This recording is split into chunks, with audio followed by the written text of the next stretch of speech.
Welcome to Food and Loathing, a podcast for foodies in Las Vegas, or those planning a trip, or those who just like to live vicariously through the city's most voracious eaters.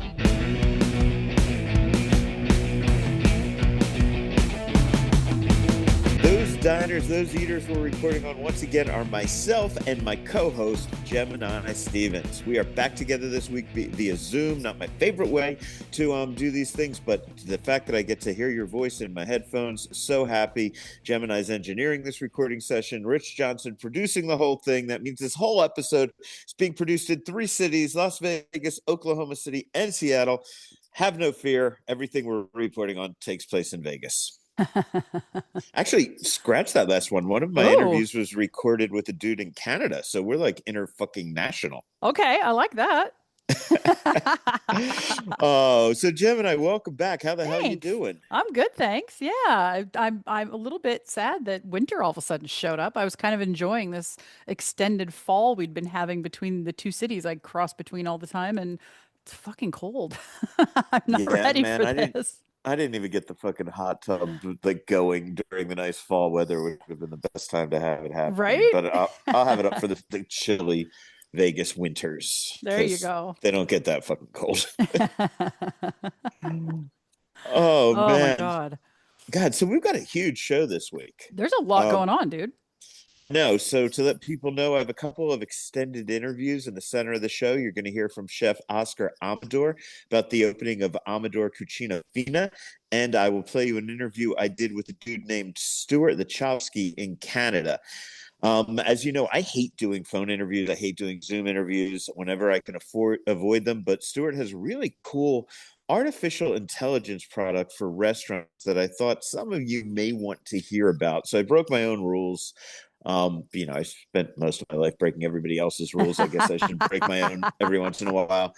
So we've got kind of like a phony, zoomy sort of, not the best, it sounds like phone quality, which I do hate doing that. But, sometimes I want to hear what this cat's doing. Yeah. And, I'm always interested in how AI can either help us do what we do or, replace ruin us. Our lives. And how to kiss up to it and get it to not murder me in my sleep. Right. That's right. We have to be nice to the overlords. Yeah. But along the way, if we can save some restaurants some money using the overlords before they get there, we're gonna. I like to know what's happening, and this is a pretty cool system. I'm going to record a little bit of the conversation, or I don't think it's going to be my conversation, but I'm also going to play you like a little bit of the demo of what this AI that talks to restaurant customers, what it's going to sound like. So whoa, that's all coming up. That's going to be our center, which means we're already going to have a long fucking show because those are long. We also have interviews with James Beard Award winner Shawn McClain, James Beard Award winner and cultural icon Jose Andres, and a really cool barman and cocktail educator named Daniel Ponsky. But before we get to any of that, we'd like to talk about where we've been eating. Gemini, I know you were sidelined for a little while since last I saw you, and then you've been traveling all over the world. But have you visited any Vegas restaurants you'd like to tell us about, or should we just move on? Oh, we can skip that. Southern Hills Hospital food isn't worth talking about. Oh, well, if you did want to review it, or if you did want to interview the chef hopefully there won't be a next time, hopefully, but you do spend a fair amount of time there. Right. So if need be, you should get on a first name basis with the chef. You'll eat better. And I think I would always I love institutional chefs. I think that they do really amazing work that's hard work. I know, hard work. And everybody complains, and you're just trying not to kill people and give them something tasty. So right? If you ever want to line up a chef, if you're in a hospital and you're feeling healthy and you start bouncing back and you want to do a chef interview, man, I am fucking all for that. That's right. I'll be in the middle of some sort of fucking test and I'll just say, "Excuse me, can I interview you for like 15 minutes?" Could you just have the chef come up here? Well, I mean, I'm sitting in an MRI machine or wherever the fuck I'm sitting, right? And I guess the magnet would really fuck with the microphone. Yeah, that probably wouldn't do really well. This is what happens when you get old, man. It used to be I would talk about having to report from backstage or on the bus or at a party, and now we're talking about how we report from our MRIs. Right. You gotta have you gotta find some humor in it, I guess. Oh man, you get to that Oh. age where you used to want to be hip, and now you just don't want to have a hip replacement. It's fucking rough. Okay, so I'm going to give you my section of where I've Please. been. I've been out and about a bit. I'm going to start by mentioning I went to Cabinet of Curiosities in the Horseshoe. I was actually there to learn about their new cocktail classes, which I'm going to cover in the news section. But I should mention, I really enjoyed going into their main bar and their secret speakeasy, which you have to go through kind of an escape room to get into that secret speakeasy. Then you could crawl through a tunnel, but I didn't. I walked through a door because I didn't want to lean over and get stuck there, and it would be a mess. Um, but we went in there. Oh man, we get to the speakeasy. I love it. The place is very cool. Cabinet of Curiosities. If you haven't been, the front room is decorated like a weird old antique shop museum from some professor from some olden days Jules Verne story, like that brought shit back and collected everything from his travels. And Very so cool. that's what it's like up front. You can scan the items that are on display and you learn a little bit about them, what they are, like museum Like items. with your phone? Yeah, with your phone, and then Cool. you get that. So then you go into the back speakeasy, and then I'll tell you about the classes later. But you go into the back speakeasy, and it's a lot of fun there. They have a bunch of Halloween cocktails. The whole place decorated like Halloween, which is cool. I get in there. They got that TV running old black and white movies and cartoons, and the movie that was coming on was called Betty Boop and Bimbo Minding the Baby. So I was sold. I don't really. You give me Betty Boop and a Yeah, bimbo, pretty and I much. don't even mind the baby. So anyway, so that's cool. Cabinet of Curiosities, fun. I'll tell you about the cocktail class coming up in the news section. Also in the what I've done, I attended the grand opening party for the new Bizarre Meat at the Palazzo. I've told you about this restaurant. It's gorgeous. It's delicious. I love everything about it. Um, the party was just insane, elegant, huge, packed with A-listers. I had to interrupt Chef Jose Andres' conversation with the amazing Elizabeth Blau just so that I could say hi to him and ask him about his thoughts on the new place. Sorry, Elizabeth, but anyway, I did get a little bit of an answer out of it. So here you go. Here is the one and only Chef Jose Andres. What can I tell you, man?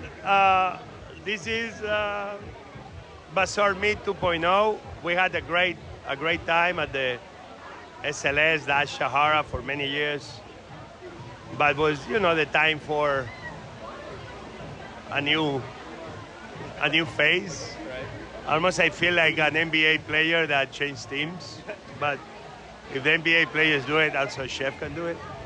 And obviously, this is an amazing house at the heart of the strip in this amazing property at the Palazzo Venetian. And I spent so much time redesigning what this place is supposed to look like. It's great places in Vegas. It's great meat places in Vegas. But I think Bazaar Meat it's a very special, and I'm very happy I'm going to have here hopefully another 10, 15 years. I had a lunch at Fiorella Pasta in the Durango Resort, and then I actually ordered from it a few days later for takeout when I wasn't going out this weekend. But it's open for lunch, I should mention, on Fridays and Saturdays. This is Mark Vetri's restaurant within the Eat Your Heart Out food hall at Durango, but it's actually its own restaurant. You've been in there, right, Jeff? Yep. And Yeah, I like it's it. got tables, it's got a bar where you can watch them cook and do their things. It's got booths, it's got whatever. So it is removed. I mean, that's one thing that's cool about the Durango's Eat Your Heart Out. But the sushi bar and the Shang Artisan Noodles and Fiorella are all real restaurants that sit around the perimeter, and you can actually Yeah. sit within the restaurants. So Yeah, I like that. I liked that a lot. They had a new menu item that I tried when I was there for lunch, and it was a spin on something I've had there before, but it was butternut squash gnocchi, and then it was served with toasted oats, brown sugar, like a brown sugar sauce, I guess you'd call Yep. it, and little sage leaves, and so Mm. fucking good. There was something about it that to me it brought to mind. It was sweet, and that's the thing about Mark Vetri. He can give you Swedish kind of dish that still qualifies as a savory dish. He can Yep. really play those sweet flavors that don't make you feel like it's dessert because he keeps them muted. He keeps them in the background. This dish to me, it was just bringing to mind like Italian Christmas cookies, right? I mean, that was really the underlying flavor going, or the thought, the memory, the culinary memory that came back as I was eating this pasta. And I totally loved it. So later in the weekend, we just ordered some spaghetti and meatballs, some linguine and clams, had them delivered. So that was great. So we love Fiorello pasta. And I've got some more news about Mark Vetri coming up in the news. Again, Cool.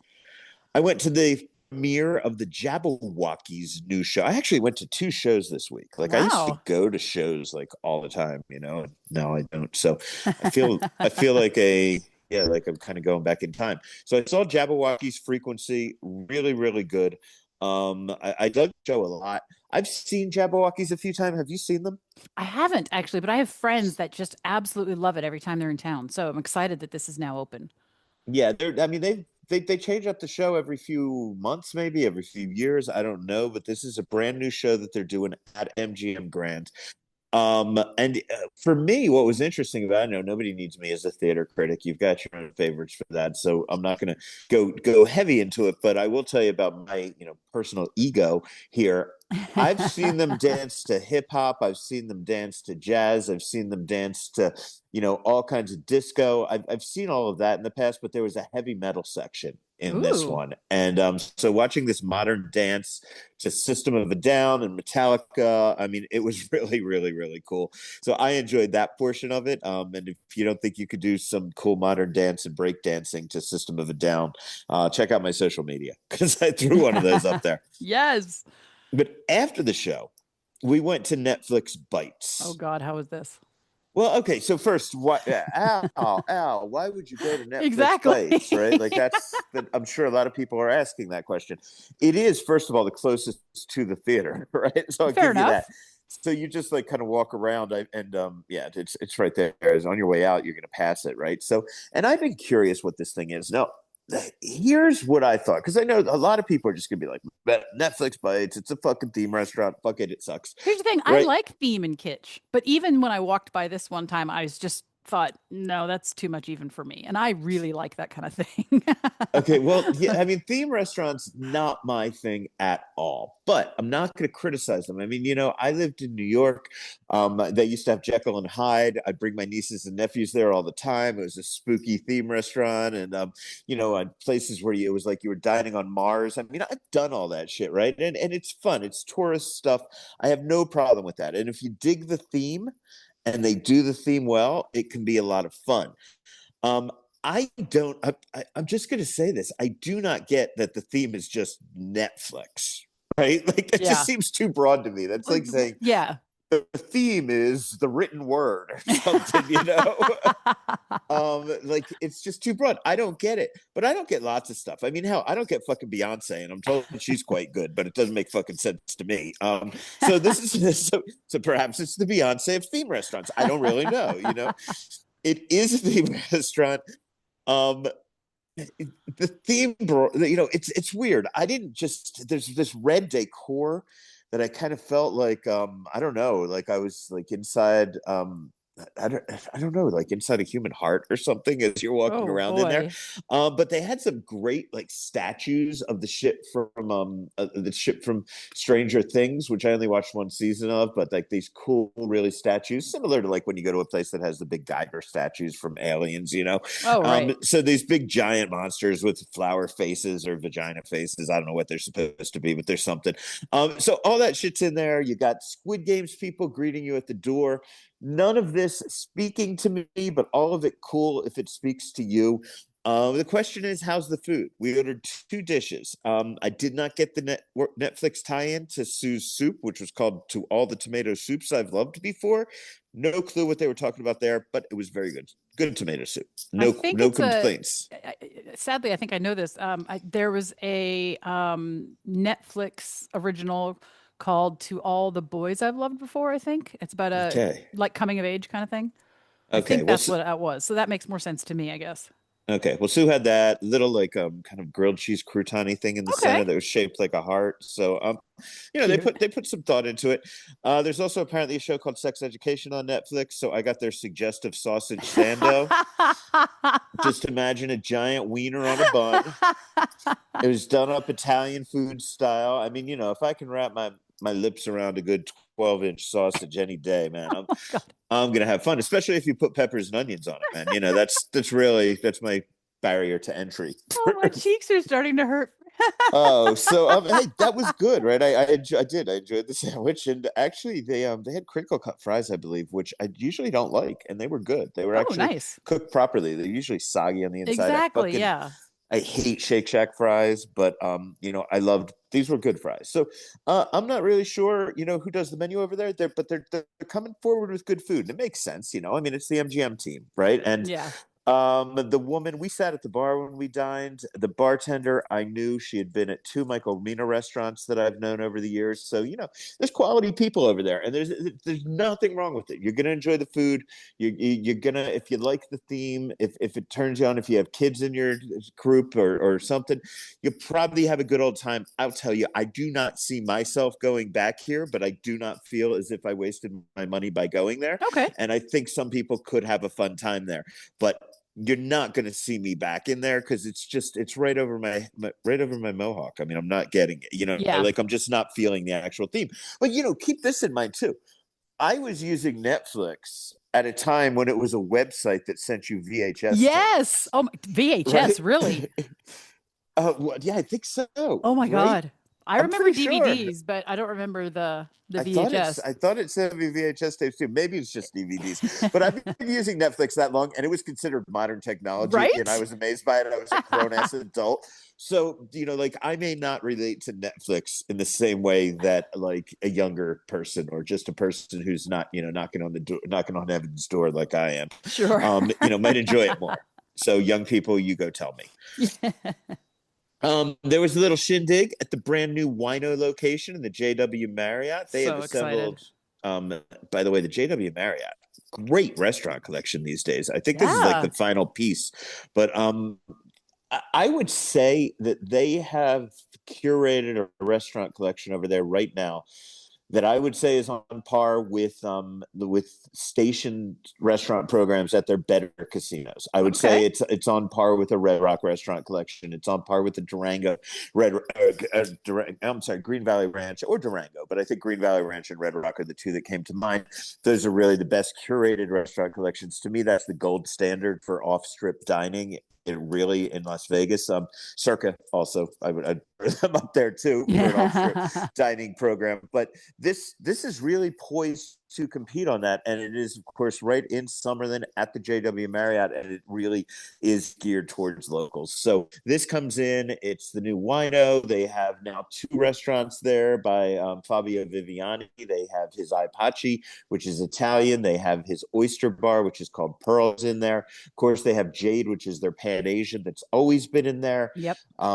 They have the new dim sum joint out of New York City. They do have a buffet. I think one of the few buffets that still does dinner in Las Vegas. Double check Wow. that.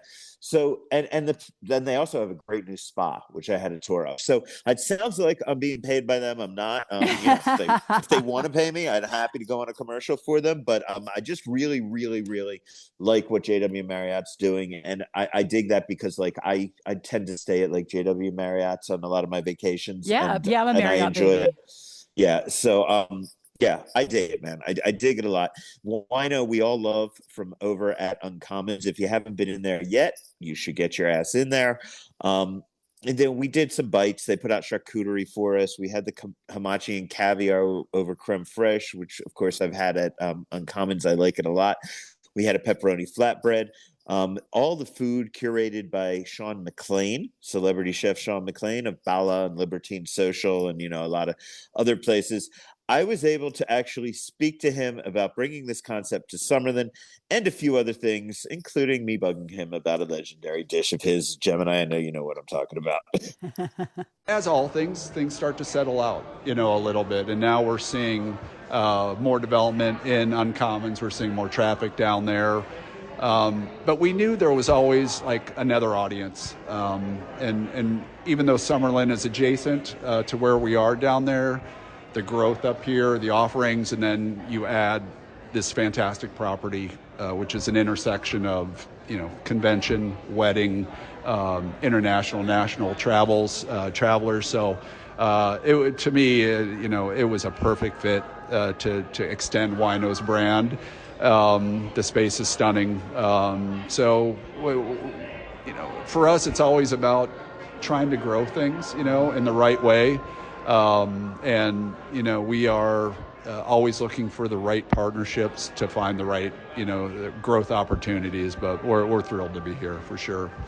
A wine bar is so different from a restaurant in just what is center, right? Yeah. You as a chef are there to complement this fantastic selection of wine, as opposed to a sommelier in a restaurant who's there to complement your food. Yeah. How is it to create a menu like that? To realize that your menu, for once, is kind of the support act?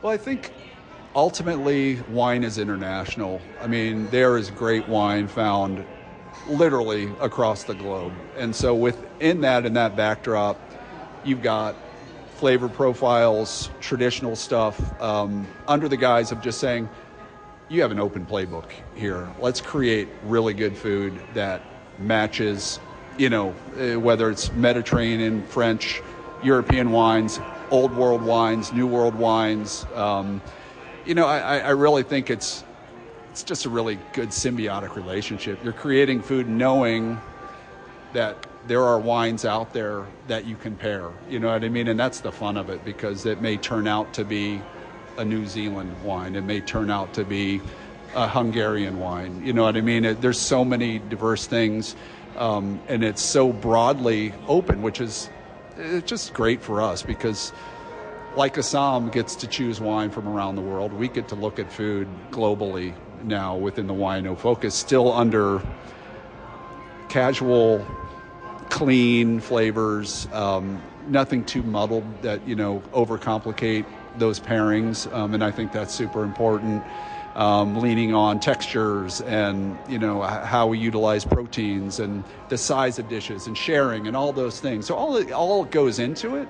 And we all hope that, obviously we try to hit a home run every time, and, sometimes you hit a single, but, we're always shooting for the big swing and trying to get the food right. How similar, for those who already know Wino and Uncommons, how similar is this menu to what you're doing over there? And then for those who may not know it, could you explain how this menu is laid out? Yeah, absolutely. So the menu, really, when we started with Wino, was really about a lot of shareable small plates. So we have some fresh seafood, including hamachi caviar. We have fresh oysters. We obviously have, an extensive and beautiful array of charcuterie and cheeses. Then we go into some light salads, and then fun things, sausage rolls, crab louis, just, kind of fun takes on traditional staples.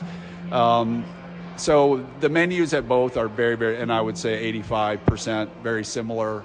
But we like to keep the teams thinking on their own path, for sure. So things will change, and, Wino at Uncommons may have a couple dishes that are different from up here, and that's great because that's what the teams are working on. But we also added flatbreads up here, so we're having fun. Homemade dough. We're doing all the breads in-house at both restaurants. So, I always feel like it's dining by collection. You know what I mean? It's a collection of flavors, it's a collection of tastes, and whether it's a single bottle of wine you get, or maybe a sampling of it by the glass, I think it's kind of like choose your adventure. And we just want it to be, just super gettable and ultimately feel the warmth of the hospitality in a beautiful space. And ultimately just want you to come back. The other space is as much a wine retail store as it is a place to hang out and sip wine. I see a lot of people coming in, getting stuff to go. And how's that work within a casino environment? Is this still a place you can come and pick up a bottle of wine at a good price to take home? Yeah, no, absolutely. And that was always part visually and part of our business and to expose and, to really offer up some really unique wines from around the world on a retail aspect. So, a lot of our clientele is local, so this is a super easy property to get in and get out, whether you're staying on property, whether you're, would love a bottle for the room or, things like that. So it will definitely be part of the program, and that's what, we're thrilled. The Buy the Glass program is fantastic, and you may have 6 or 7 of each varietals on that list. But the wine wall is the really cool thing to talk about and to really, grab somebody's attention and be like, let me show you this. Let's talk about this. Whether they buy it or not, who knows? Maybe they will another day, but there's all great stories up there. It's really cool when you have somebody so passionate with Nick and his team looking at curating just some really unique and incredible wines from around the world. Okay, man, you know this was coming when you sat down for an interview with me. Very briefly, on the other restaurant, I believe your famed foie gras brulee made a brief comeback. I never got to have it. Your most famous dish in this entire town, is that ever coming to this spot? Given some advance notice, I think we'd be happy to prepare. Yeah, it's...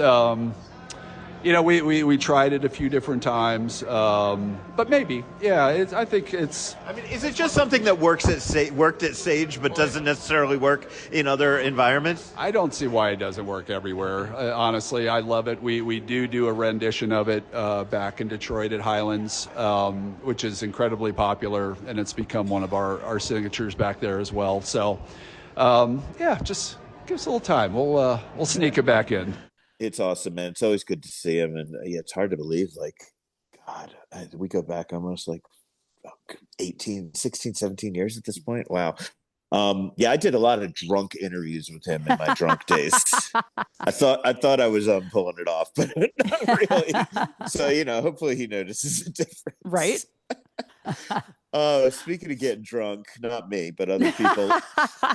Last night, as we record this, I attended In Poor Taste, which is the comedy wine tasting going on at the Crystals shops in the city center. Ads resort. started popping up on my social media about 2 weeks ago, right before you mentioned talking to them. And how was it? I got to know.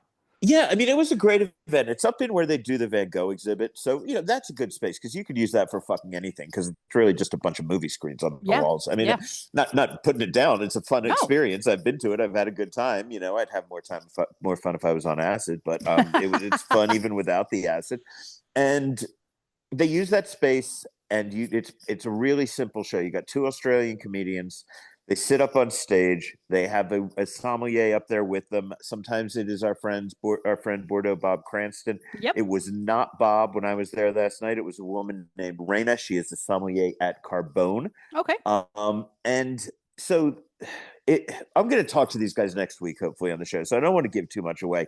Yeah. But look, let's just say a lot of drunk middle-aged women in the audience who they seemed like, how I say I went to Magic Mike, it was a lot of bachelorette parties, this is kind of like that, or a lot of women's reunions parties kind of thing.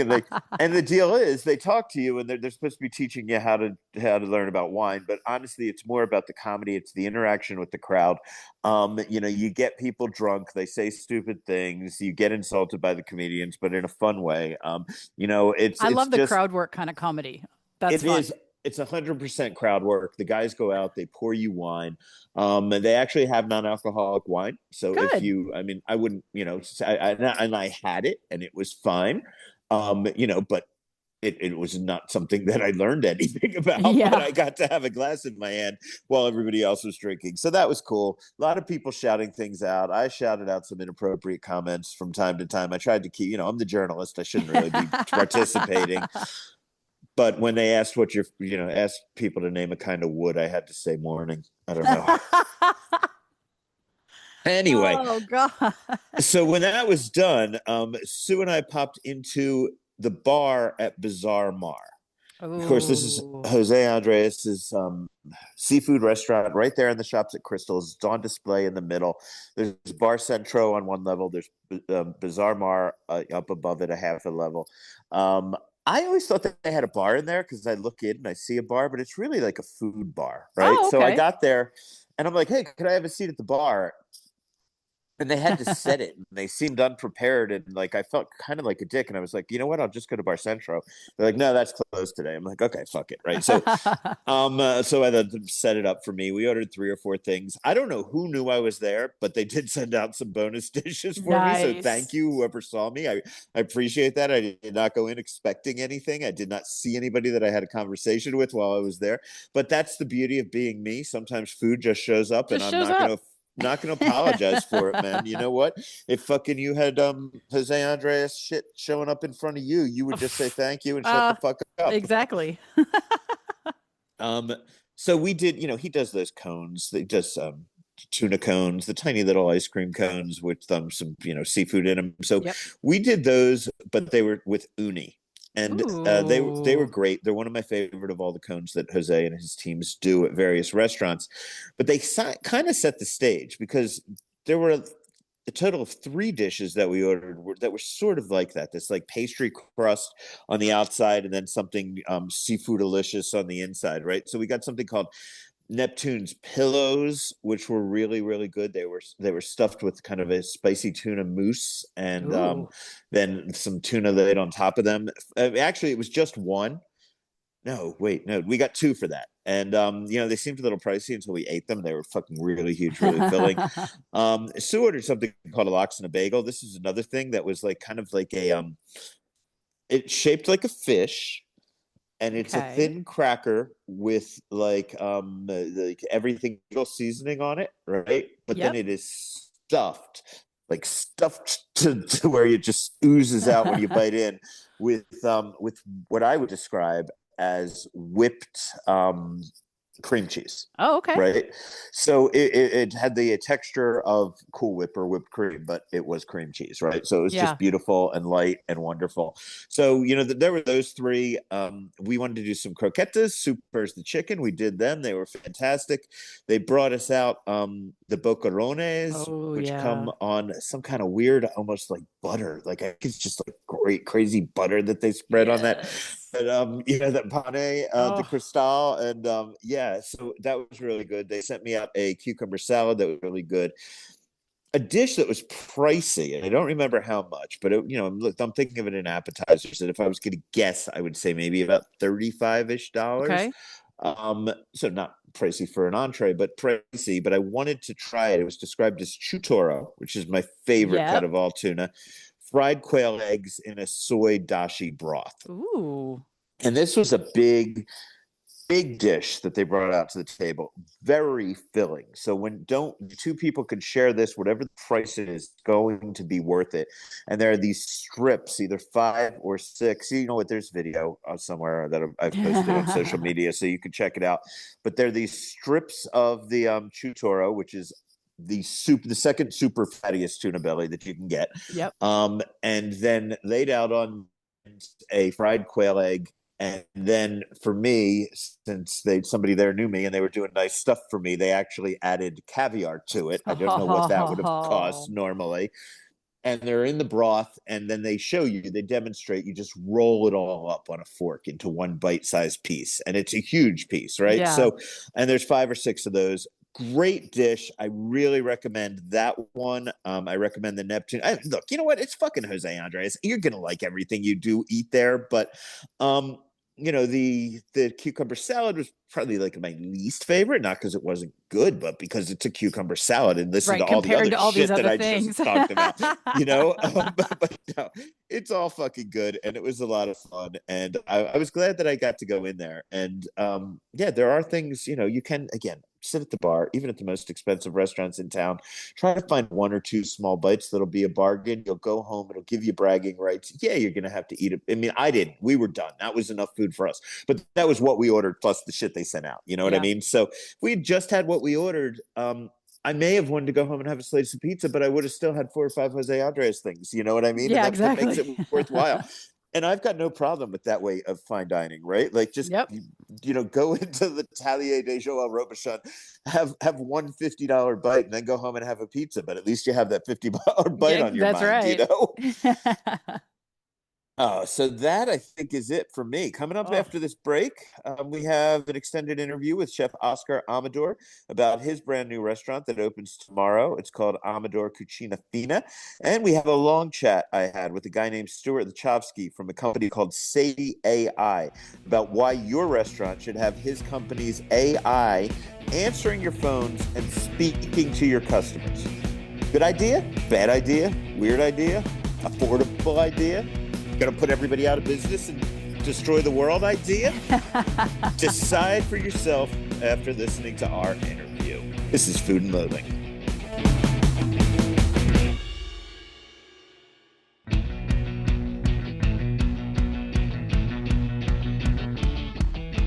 So I'm sitting here right now, 3 days before the opening of, or maybe 4 days, I don't know, my math is bad, but of Amador Cucina.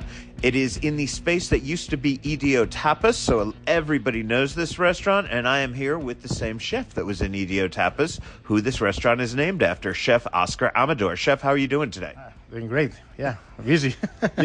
Yeah, you are busy, man. I know you got things going on in Seattle, and you just flew back into town. Of course, you got restaurants here in Vegas. You got new restaurants coming to Vegas. You got everything. But what's exciting here is that, first of all, this space, we're on Jones Boulevard, just off Spring Mountain Road. This space has been beloved since you started EDO Tapas in here. A lot of people were kind of very sad when they heard that EDO was closing, even though, of course, you still have Anima by EDO. You have a new French place coming out. You have all other stuff. And then suddenly people got very excited because now you're keeping the space and you're going to stay here. And for the first time, this is sort of a solo project of yours, right, Chef? Yes. So yeah, this is gonna be my solo project. As everybody knows, this is my baby. I always been here. I always take care of this spot, and I'm in love with the area and Chinatown, and it gave me a lot of good moments. Mm-hmm. And we think that this space needs a refresh, as the same as myself, right? Mm-hmm. And reinvent a little bit and bring something new to the table, and it's what we are trying to do here at Amador Cucina Fina. I mean, in a way, there's part of me that says, well, why don't you just keep it with the same name? You already have the audience, you already have everything. But I also like it because this is a very small, it's a very cozy space, right? Yeah. And by the end, by the time you closed EDO Tapas, it was booked constantly, right? So now you're sort of starting over, and you can be the new hidden gem again. Yeah, well, I think we love to be the underdog, right? So, you know what? I don't know, man. I think all the time you spend as an underdog, man. I think EDO was a story of success and was a story of it was a great restaurant. I think it brings a lot to Vegas in the industry and the gastronomy, and I think Amador is gonna be just the same, right? We're trying to revamp some stuff, and bring some new techniques, some new recipes. It's gonna be a chef-driven restaurant, so we really care about food, about the ingredients, the product, and the seasonality. And it's like it's gonna be everything handcrafted, so from scratch, and as we do always, using the best ingredients we can, right? So what type of food? What kind of restaurant is it? Is this another Spanish restaurant? You're very well known for Spanish, but also Italian and some other things. Well, I was listening a lot of fabulation, or people saying like, oh, it's gonna be sandwich shop, it's gonna be Mexican. No, it's myself, right? It's called Amador. It's a restaurant that is gonna evolve. We are flipping a little bit on the Latin side this time, but it's gonna be. I like to say it's gonna be a dialogue in between cultures, in between the Spanish, Mediterranean, Latin, a little bit of Asia. So I never like to be attached to this is a Spanish restaurant or a Mexican or Italian. As Anima we do pastas, right? But never say we are Italian restaurant. So, but So yeah, I don't like to have rules, and no borders, and just cook good food. People have great time. I think we try to be a little more approachable, price point. So we just want to bring people in, and they have fun and enjoy the experience, and then little by little the restaurant is going to evolve. And as I know myself, for sure in the future I'm going to have a tasting menu, something very cool. But at the beginning, I just want people to come in, have a great time. They go home with, full bellies and and don't break the wallet, right? Right. Well, look, chefs are like musicians. Nobody ever wants to be pigeonholed. Oh, you do this kind of food, you do this kind of music, right? But at the end of the day, you have to tell people what to expect. You got to get them excited. They have to be hungry, right? And then they're thinking, oh, man, I could crave this. I should go to that restaurant. So if we're not going to pigeonhole it, which I respect, let's talk about a few of the dishes that you're most excited to be putting on this menu. Yeah, of course, I agree. And at the end, I've been cooking in this city for 10 years already, and I think when you go to my restaurants, you can feel in all of them the style, right, and the platings and the flavors and the mix and match of cultures, and all that stuff. But I think here we want to have a lot of great seafood. We're bringing chocolate clams from Sonora. We're bringing from Ensenada. Sorry. We're gonna have dry aged amberjack, dry aged hamachi, dry aged tuna belly or toro, wow. And then we're gonna craft some dishes like that. Also, we're gonna work on a lot of with the corn, so fresh masas and fresh tortillas. And we are doing a lot of fermentations. There's going to be like 5 sauces on the table that you can put in your dishes as you can play around with the sauces and the flavors. So it's going to be with a lot of heat, a lot of energy, the food, and always like that creativity, that there is behind my dishes that sometimes look simple, but they are more complex than they look, right? So, well, one thing I like about your cooking, and look, I don't like to compare people to other people, but one thing I like about your restaurants that reminds me of somebody like a Jose Andres or the Jose Andres group is that there's kind of two sides to it. There are the sides where you get very technique driven and you do things that make me go, wow, how did he make that dish? And then there are other sides, just like Chef Jose, where it's very ingredient driven and it's like, oh, you just let these things speak for themselves. Are you going to try to maintain that same balance of the two? I will try. I always do. So there will be like some dishes that the ingredient is going to be, the king. And then other ones that we're gonna blend this technique and blow your mind. No? Like you eat it, it's so good. It's possible, right? But, yeah. Okay, so you're opening this Saturday for business. How can people make reservations for opening weekend still? Yeah, I think Saturday we are already booked, but after that Sunday and we close on Tuesdays. We open 4 to 11, last sitting at 10, and people can make reservations in Open Table or in our website amadorcocinafina.com. And I'm more than happy, that host everybody. So we are not doing friends and family, nothing. Right? Just cooking for the staff. They're learning the menu. They're learning how to cook. We're gonna open on Saturday and let's go. Okay, so be kind if you come in on Saturday, man. Just cut them a little bit of slack, just a little bit. I know when you're paying for food, it's hard to cut too much slack, but I know you're gonna knock it out of the ballpark from the very first minute. I've eaten at enough of your restaurants to know that. How do you feel about this little parking lot area that you're in? Of course, this used to be Chatatai back in the day, was tremendously successful. You came in, you kind of breathed a new life into it. Of course, District 1's been in here, all sorts of things. But this seems to renovate itself. This little weird corner that's not quite on Spring Mountain Road and it's on Jones. I feel like it might be having a bit of a renaissance right now that you're part of. How do you feel about the neighborhood? Yeah, I always feel great about Chinatown. I think there are restaurants like Hachi or China Mama. They're doing great. The ramen place is doing great. Chavi Carl is doing great. We were doing great for many, many years. So I feel good. Always the parking lot is hard, But, there's across the street. There's always parking. So. Right. Yeah, remember that. You can park across the street and, if you're worried about crossing, go to the corner. It's okay. It's safe. But there's plenty of parking if you're willing to cross Jones. Yeah. Also, I think always our restaurant is like a destination, right? we always has walk-ins, but normally everybody has their reservation, and we feel good in that, in that side, like being a destination restaurant.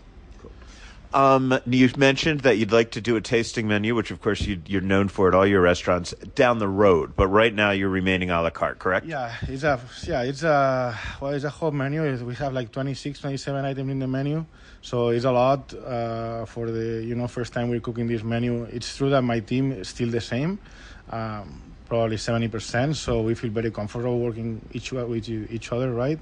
And yeah, down the road there's gonna be a tasting menu, but very, very high-end tasting menu. Yeah. Okay. What's the price point right now? Like, what do you expect? To come in and want to get an appetizer, a beverage, an entree. What's that going to run people generally? I will be happy if the check average is around $70. 65, 70, 75. The wines we have is not a big list of wines, but they're very, very cool wines, and the price point is very good too. So. And of course, you do have a great wine collection. I'm told. I don't really drink wine, but I'm told everybody loves the wines that you carry. But you do have that booze cart that goes around as well. So you do have a little hard liquor, right? Yeah, we're gonna keep doing a gin and tonic because it's something like Spanish we love, right? Right. And then we're gonna craft some cocktails, also very creative in the technique and the way we do, and at the same time we are doing some drinks with beers and stuff like that, and some seafood on top, and it's gonna be fun. Yeah. Awesome. If there's one dish that you really want people to try their first time in here, what would that be? We're doing a version of chile relleno. That is like a lasagna with some cotija espuma on top. Very cool. Wow. Yeah, that's awesome. Yeah, also a shrimp that we just wrap in a tortilla, fry it with garlic sauce. It's delicious too. So yeah. My brain's already racing. I'm comparing it to other dishes of yours that I love. I'm not going to go down that rabbit hole. I'm going to come in. I'm going to try it all myself. But Chef, man, congratulations. I'm super excited about it. I love the fact that you're going to keep this space operating and that we're going to have a place that's directly in touch with you and your vision. Yeah, thank you so much. I really, really appreciate your support as always. And, I'm willing to, blow the mind of the people. So it was great talking to Oscar. Thank you so much for having me in. The place is looking good, by the way, but of course not finished, 5 days before opening. But it looks great. I'm excited what he's doing. I'm super excited because I'm going on Monday. You're going on Monday? Shit, girl, you don't fuck around. No, you want to go? You're not even in Vegas. How you go? You flying back to Vegas? Yes. I am exactly flying in on Monday afternoon. Have frequent flyer miles will come to eat at Amador. Correct.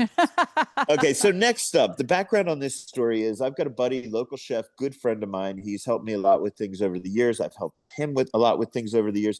He's also a big investor. He's got all kinds of companies. He's invested in a bunch of restaurants, but he's also invested in, green technologies and all this shit. So he called me. I don't actually know if this is his money or just a company that he's working with, but I will tell you, I have a friend who's involved with this company. And he says to me, you got to hear, this is something called Sadie AI, and it's going to answer the phones for you. So before we play this section, I'm going to play you, and I'm going to reference this in the section, so, a little out of order, but I'm going to play you a little bit of the demo that they have up of Sadie AI, so you will know what it sounds like when somebody makes a phone call. Hi there. I'm Sadie, your AI host. Thanks for calling the Bistro, our demo restaurant. Are you looking to book a table, place a takeout order, or ask about our menu? I'd like to book a table for 2 tomorrow night at 7:30.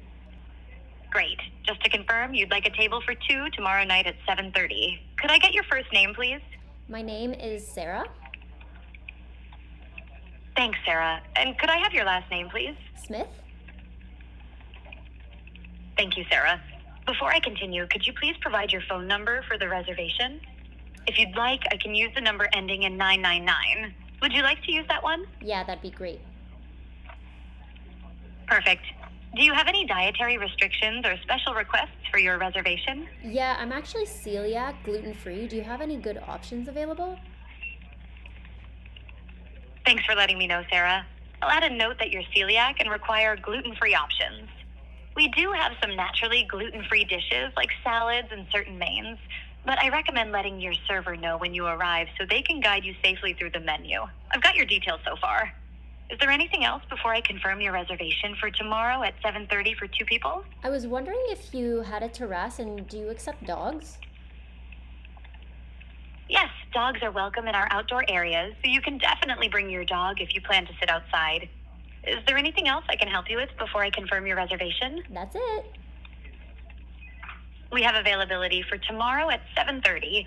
Would you prefer to sit in the dining room or on the terrace? The terrace is our outdoor area where dogs are welcome. The terrace it is. This'll just take a sec. Your reservation is all set for tomorrow at 7:30 on the terrace for 2 people. I've noted that you're celiac and gluten-free. Please also remind your server when you arrive so they can help guide you through the menu. Is there anything else I can help you with today? That's it. Thanks, Sadie. Thanks for calling. We'll be in touch soon. Okay, so you got a little bit of an idea. Here's my conversation. This is Stuart Lachowski. He's up there in Canada somewhere, and we are talking about Sadie AI. You have a way that restaurateurs can use it, not to put anybody out of work, but actually just to help capture more customers. Can you tell us what Sadie is, please? So you actually coined it really well, because a lot of people, like myself, going back a year ago, AI's taken over everywhere. I won't, my job's gone. Everyone's job's gone. When we talk about Sadie, and we're really Sadie AI is focused on hospitality. So that's restaurants and hotels. We're there not to replace staff. We're a true believer that part of that restaurant experience is the resources, the HR component, the people. We're there to help them focus on what they're supposed to do, which gives the best guest experience. We're there, the assistant to the employees. When Sadie first started, it was there to take all those calls that a hostess would have to take. What time does the kitchen close?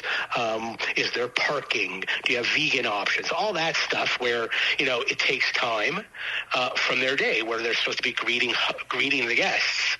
And it grew into a solution that able to, integrate into reservation solutions like Open Table of the likes, and take those phone calls to alleviate the time to that host or hostess or operator so they could focus on what's important, which is guest experience.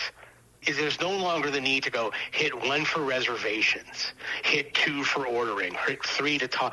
You don't have to hit 3 to talk to somebody, because you're talking to somebody. You're talking to Sadie. The benefit of how Sadie is designed, it's actually meant to replicate the brand, especially if you look in Vegas, branding is crazy important. And you want to be able to have a tool that matches the brand of the restaurant. So when someone calls, they're having a conversation. Now there's a way to manage that, because you don't want to fool people to them thinking that they're not talking to a robot. So I'm presuming that this can answer all the basic questions. Where are you located? What are your hours? Do you do vegan? Do you do gluten-free? Am I right on all those? And then can it go deeper? Can I get information on the menu, on menu items specifically?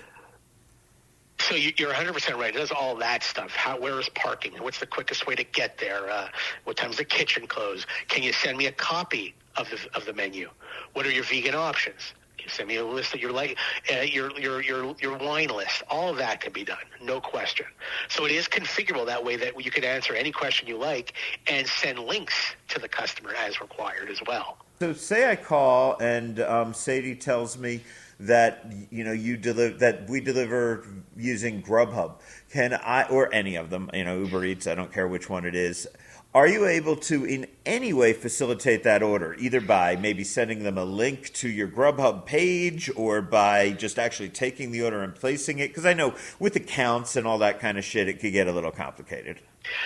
So today, out of the box with our solution, the module for ordering allows you to do pickup ordering. Okay. The reason why we started with that is when you start looking at delivery, you have to start looking at addresses, right?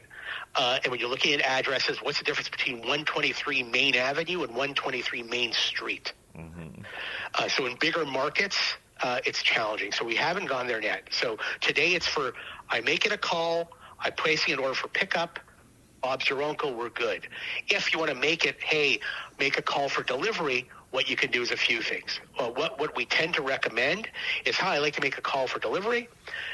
It could take the delivery what you want. It'll go to the PO. It'll go to the person on the other end. They could put it into the system. Or the easy way, which you suggested, is, Sadie would just send a link to their direct page for order or delivery, I should say. Yeah, that seems like that's what I'd want, because all my instructions of don't ring my doorbell and make Ziggy Stardust go crazy and all that's already on the page, Could you please tell us, number one, where people can learn more about this online, and number two, who they should reach out to or how they can use that to contact people if they think, hey, this might be something I want to try out, man. I know I got some tech geeks among my my restaurateurs out there, so I'm sure somebody's going to want to try this. So, we have it live at a few venues in Vegas right now. But if you want more information on our solution, you could just go to Hey, Sadie, SADIE.ai. And when you make a request to see a demo and all that, it'll come to me or one of my colleagues. And we have a few brands right now that are rolled out using it today in Vegas. Coming up, happy hour and the news. This is Food and Loathing. Need a restaurant recommendation? Then you need Neon Feast, the most convenient, most comprehensive, and most trustworthy collection of Las Vegas restaurant recommendations on the internet. Veteran food journalist Al Mancini, whom you might remember from, listening to this podcast, asked the city's top chefs, restaurateurs, critics, journalists, and influencers for their favorite spots in more than 100 categories. Why take the advice of an anonymous online wannabe or a paid influencer? Neon Feast will tell you where people in the industry send their family and friends for a great date night, to watch a big game, or get a taste of old Vegas. Looking for a great steakhouse? You want a great burger? Maybe a little caviar? Need a place in Summerlin South, the Arts District, or Seven Hills? Las Vegas brings the neon. Local foodies provide the feast at neonfeast.com or the Neon Feast mobile app. Another week, another visit with Andrew Morgan, and another happy hour report here at Food and Loathing. Andrew, how the hell are you? Doing all right. How's it going with you, man? It's going okay. And I know we're hanging out down here at Area 15, but that's not what we're here to talk about today. That's just where we got together. Correct. As far as I know, there is no happy hours at Area 15 yet. Okay, well, as soon as they get them, I'm sure you're going to be the first guy to know. So I will keep my ears open. So what are we going to talk about today, my friend? So I've been scratching my head a little bit going, it's covered a lot of really good happy hours lately. I had a friend of mine say, hey, I'm really trying to impress this girl. I'm going out on my second date with her. Where should I go? And, I thought about it for a minute. I was like, this is actually a really good idea, because happy hours, especially if you are a serial dater, it could break the bank, they could be expensive. So I figured, let's do a little short list of kind of like date night, happy hours that are a little more intimate, a little more sophisticated, but still, great deals and everything. So that's kind of what I'm talking about today. And then they get you back to the house or the apartment earlier than a normal date would. Hey, if it goes well, which, hey, if the happy hour works, then the happy hour works, right? So, yeah. Okay, so what do you got for us, man? I mean, even I like a good date night. I got to take my wife out and treat her like the queen that she is, as they would say. So where should we go on date night? So I was thinking, you want to impress a little bit. You want to do something that's a little more, upscale, I guess you should say. Beauty in Essex. So they actually have a happy hour every Sunday to Thursday, so not on the weekends, 5 to 7 p.m. at the bar only. You're talking $10 cocktails and wine, $10 light bites like jumbo shrimp cocktails and cauliflower tacos. So it's actually really elegant, really sophisticated, really impressive, and won't break the bank. So I'm a big fan of Beauty in Essex. I love Beauty in Essex. By the time he had opened the original one in New York City, I was already out of New York City, but it feels like that New York City, grungy, heroin chic, fabulous kind of vibe in there, Absolutely. I've been to the one in New York City. From what I remember, it was really fucking good. So, Beauty in Essex here in Vegas is also pretty damn good. Cool. Yeah, and very, very sexy room. All the dining rooms, the lounge, everything's real sexy in there. Exactly. And so for date night, I'm kind of checking a lot of boxes there. The other one that I'm pretty excited about, it's a relative newcomer, and it's in the Arts District, and it is Petite Bohème. So you're talking French, you're trying to impress a girl, you bring her to a French place. Come on, it's a panty dropper, right? So Petite Bohème is happy hour daily, 4 to 6 p.m., but they also have a late night happy hour. So that's 9 to 11 p.m. And so you compare the bar bites with with really amazing top shelf alcohols. Like they have really, apparently, the mixologists, different people every day, but really, really high end. So very impressive. Plus a little outdoor patio if you want a little privacy and what have you. So that's Petite Bohème. That's amazing. And that, by the way, is part of the James Trees restaurant empire. So there's great people working there. And when you get done in Petite Bohème, no, actually, you could go over to Bar Bohème if it goes well enough that you want dinner. That's exactly right. And exactly. James Trees, the food's going to be impressive. The scene is amazing. So I'm a big fan. So I think my high recommendation, date night, Petite Bohème. And I like the idea of doing a late night one there too, because there's so much to do, so many great ways to have a date on Main Street in the Arts District. I tend to recommend Majestic Repertory Theater, by the way, but that's just me. Then you get out of your show and you can go to the late night happy hour. That's why late night happy hours exist, right? After the show, after the game, whatever it is, there's it's there. So go for it. Cool. Okay, is that your dating advice for this week? Yeah, there's a few more, but I'm going to put up a little dating page don't be mistaken if come here and get a date. You're going to start a dating page? Am I going to have to swipe a certain way? It's the happy hour dating scene. Swipe left, man. So it's going to be a short list of recommended, happy hours if you're going to go out on that special date. Cool. HappyHourVegas.com is the place to find all of Andrew's lists. He's here on Food and Loathing every week. Andrew, thanks for your time, man. Thanks, man. I'll see you soon. Okay, more happy hour reporting. I love that. Thank you, Andrew, and everybody make sure to go to happyhourvegas.com. Anyway, as I mentioned earlier in the show, Cabinet of Curiosities in the Horseshoe has added a classroom in the back. So they've got that front museum shit where you scan stuff, and it's a lot of fun. Really good bartenders up there, by the way. They always have from the beginning. Oh, yeah. And then you go in the back, you go to the little speakeasy, you got to do an escape room shit to get in there, and then that's spooky, and then Betty Boop's up on the wall, and right now there's spooky Halloween shit, but even otherwise, when it's not Halloween, still spooky. And then they have, all the way in the back, they took over a new space, and this is a really large educational space where they do cocktail classes. If you're coming to Vegas for a bachelor party, bachelorette party, anything like that, I got to think this is going to be a lot of fun for you. It's a big space. I'd say they could probably hold 40 or 50 people in there for the classes. If I'm guessing off the top of my head, definitely at least 35 to 50, somewhere in there. So Daniel Ponsky is the guy who does those cocktail making classes, and I spoke to him about it. This class is designed to help you elevate and raise your bar game and take it to an entirely different level. We're going to talk techniques, fundamentals, mechanics. We go beyond the scope of the cocktail and really create the opportunity for you to understand not just the industry that most people would love to take advantage of at home, but how to elevate that experience to that next level, whether it's shaking techniques, stirring techniques, balancing points, using herbaceous, artisanal, seasonal elements to really gravitate to higher level cocktailing experience. Okay, can you tell people what they would expect when they come here? What is it like? How often do you do it? What's it cost? And what's the experience like when you get here? So I believe our ticket price is it starts around $100. Mm-hmm. There are 3 drinks. 2 drinks will be plated for you, 1 welcome drink and 1 thank you for coming drink. And with what we're going to teach you in the middle, the second drink you'll actually be having, you'll be crafting out on your own using the balancing points that I'll teach you throughout the class. And we have different themes.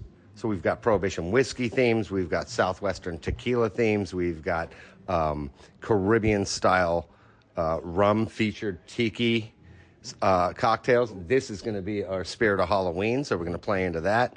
When we get deeper into the fall and into the winter, we'll probably be playing with some Gatsby New Year's type of vibes, getting into Christmas, all that good stuff. You know, it looks like Corey Harwell and the team over at Carson Kitchen are getting closer to opening their Southwest restaurant. If you guys haven't heard about this yet, it's Butcher and Thief coming to the Bend complex over by IKEA. You may have seen Corey doing some press for it.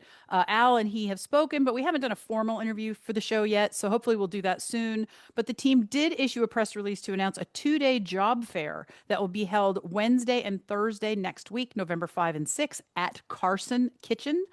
Wednesday's event will run from 5:10 a.m. to 2 5:10 p.m. a.m. Right? That's what the press release said.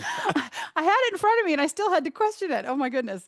And Thursday's event will take place from 2 p.m. to 6 p.m. That makes sense because in hospitality, you've got people working all kinds of different shifts. So yeah, again, shift workers, right? So wherever you work, you can get to one of them. Yeah. So Carson Kitchen next week, Wednesday from 5:10 a.m. to 2 p.m. Thursday from 2 p.m. to 6 p.m. There's about 50 positions that they are trying to hire for.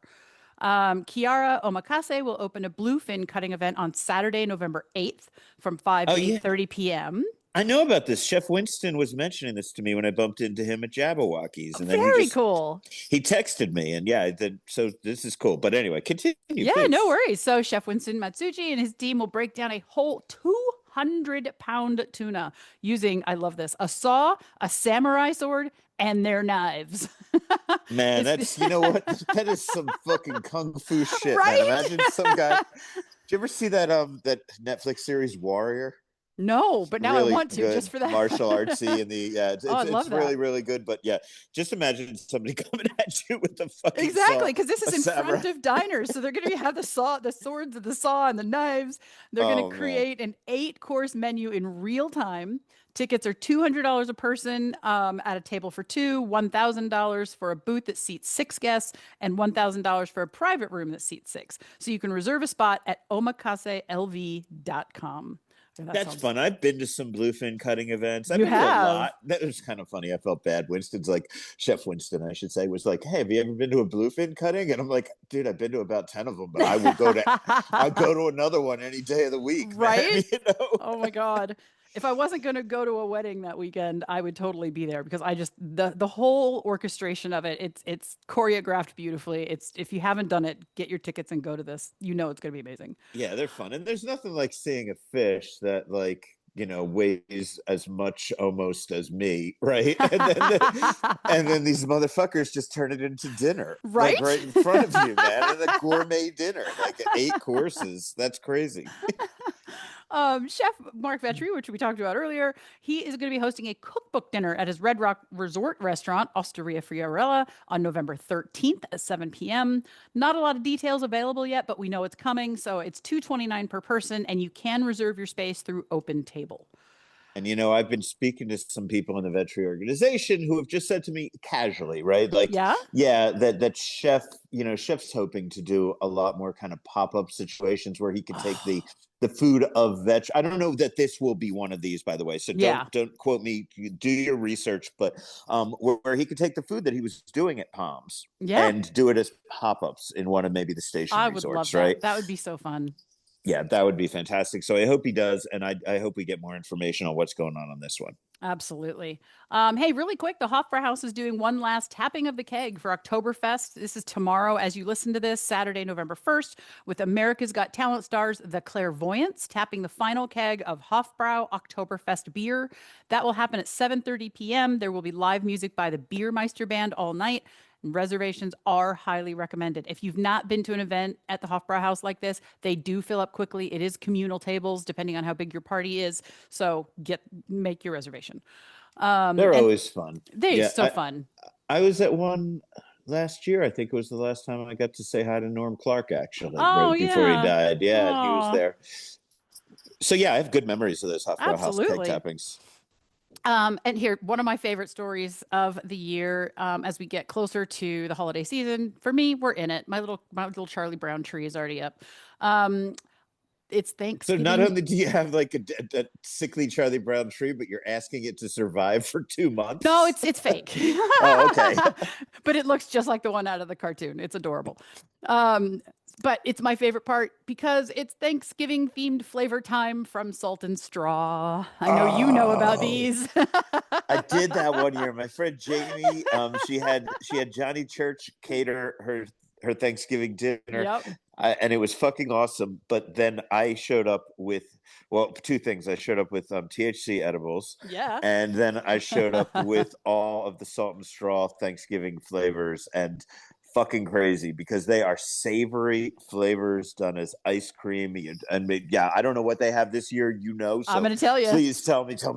Yes. So they'll be available in scoop shops around the country via nationwide shipping and on affiliate via Share a Sale. Because they are so popular, they've expanded so much. And that starts Saturday, November 1 and goes through Thanksgiving, Thursday, 11/27. And this year we get Parker House rolls with salted buttercream. Add those. Those are great. Those are the closest to a like sweet thing. Like definitely that.